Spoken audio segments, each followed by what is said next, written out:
Bonjour à tous et bonjour YouTube, j'espère que vous allez bien. Aujourd'hui, comme vous avez dû voir dans le titre, je vous parle encore de livres. Je sais, je dois être très souvent avec mes livres, mais j'avais très envie tout simplement de vous parler des livres. Vous savez très bien que j'adore ça, donc voilà. Et que j'avais aussi très envie de filmer d'autres vidéos comme des DIY que j'ai commencé. Malheureusement, mon super trépied s'est cassé, je ne peux plus rien faire. Là, ma caméra, peut-être que dans 2 secondes, elle va faire juste plouf comme ça. C'est génial, ce trépied ça fait 2 fois que je le rachète, j'en peux plus, j'en ai marre. Donc du coup je pense qu'à Noël je vais commander ça au Papa Noël ou tout simplement me l'acheter après les fêtes parce que là celui-ci ce n'est plus possible, il est vraiment en fin de vie là, il n'en peut plus.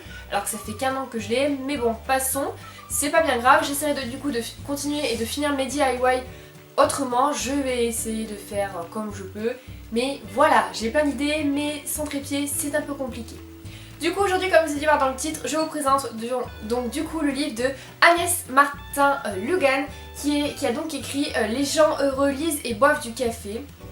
Alors cette auteure, je ne la connaissais absolument pas, je la connais depuis quand? Depuis l'année dernière je crois.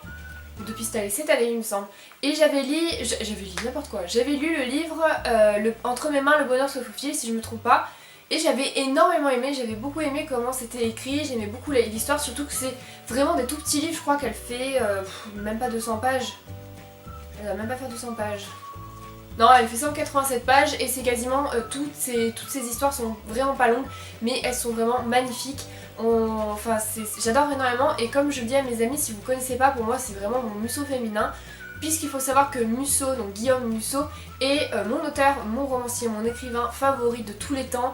À chaque fois qu'il sort un livre, je suis surexcitée, sauf que moi, comme j'ai commencé la collection poche, je dois attendre 1 an après pour qu'il puisse sortir en poche, donc bon, c'est toute une histoire. Bref, tout ça pour dire que pour moi, c'est un peu mon Musso féminin, je ne pourrais pas m'en passer. Il y a un second tome de ce livre-là qui s'appelle, je ne sais même plus comment il s'appelle. Voilà, c'est pas mal de faire une vidéo comme ça. Ah oui, la vie facile, ne t'inquiète pas.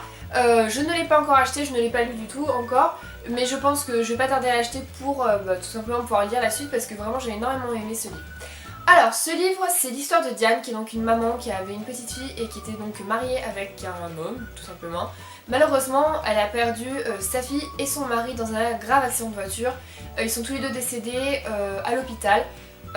Donc voilà, c'est l'histoire à peu près 1 an après, non 1 an après même.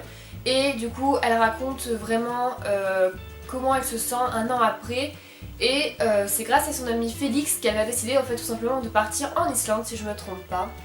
En Irlande, pas en Islande, en Irlande. En Irlande, je suis désolée mais ça fait plusieurs semaines que j'ai fini de lire là donc voilà. En Irlande du coup elle s'en va pour commencer tout simplement une nouvelle vie, donc elle raconte sa nouvelle vie là-bas. Et au début elle pensait juste y habiter quelques mois et revenir en France. Mais finalement elle décide de rester là-bas pour un peu plus de temps. Et voilà, je vais pas vous raconter du coup la suite. Alors, tout simplement, le titre, je vais pas vous expliquer pourquoi ce titre, parce que je pense que c'est bien aussi de garder le petit suspense, puisque le titre est par rapport à son travail en fait tout simplement. Et c'est vraiment magnifique, c'est vraiment un livre qui est super bien écrit. J'ai tout aimé, je devrais vous choisir un passage que je devrais lire, mais enfin je sais pas en fait parce que j'aime tout dans ce livre, j'aime tout, j'aime vraiment tout, c'est juste magnifique, enfin voilà quoi, c'est juste magnifique. Là je viens de tomber sur la page 67 que j'aime aussi beaucoup, de toute façon j'aime tellement tout le livre que voilà, et je vais vous lire du coup un petit passage. J'étais assise par terre au milieu du séjour, une faible lumière éclairait la pièce. La première bouteille de vin n'était pas loin d'être finie. Avant d'écraser ma cigarette, j'utilisais le mégot pour allumer la suivante. Je finis par attraper mon téléphone. Félix, c'est moi. Quoi de neuf au pays des moutons? Je n'en peux plus, je suis à bout. Qu'est-ce que tu dis? Je te promets, j'ai essayé, je me suis forcée, mais je n'y arrive pas. Ça va passer, me dit-il doucement. Non, ça ne passera jamais, il n'y a plus rien du tout. C'est normal que tu n'ailles pas bien ces jours-ci. L'anniversaire de Clara remue tout le tout. L'anniversaire de Clara remue trop de souvenirs. Tu iras la voir demain? Oui, je m'occupe d'elle. Rentre à la maison. Bonne nuit. Donc là c'est un passage en fait tout simplement, donc elle est déjà en Irlande, ça fait quelques temps qu'elle y est déjà. Et tout simplement elle a essayé de sortir un petit peu, de boire, de voilà.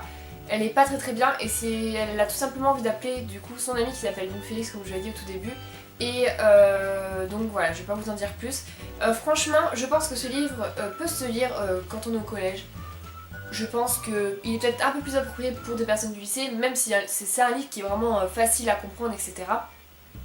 Mais c'est vrai que je vois plus des personnes lycéennes ou vraiment des collégiennes ou des collégiens, je sais même pas pourquoi je dis des lycéennes ou collégiennes, des collégiens et des lycéens qui veulent lire ce livre. Je trouve que ça c'est plus approprié pour des lycéens par rapport à l'histoire, etc. Par rapport à comment c'est écrit. Après, si vous êtes au collège et que vous êtes vraiment très bien dans votre tête, etc. et que vous êtes très littéraire, je pense que vous allez beaucoup aimer ce livre, surtout qu'il se lit rapidement vu qu'il fait même pas 200 pages.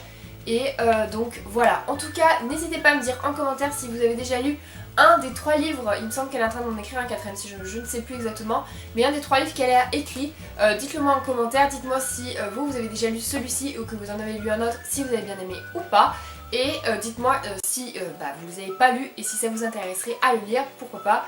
En tout cas, moi je le recommande vivement à toutes les personnes qui aiment bien les histoires un petit peu à l'eau de rose sans lettres vraiment, et avec une plume vraiment très jolie, très simple, mais vraiment magnifique. J'espère vraiment que la vidéo vous aura plu, on se retrouve très prochainement dans une prochaine vidéo. Jusque là, comme d'habitude, prenez soin de vous et je vous fais d'énormes bisous.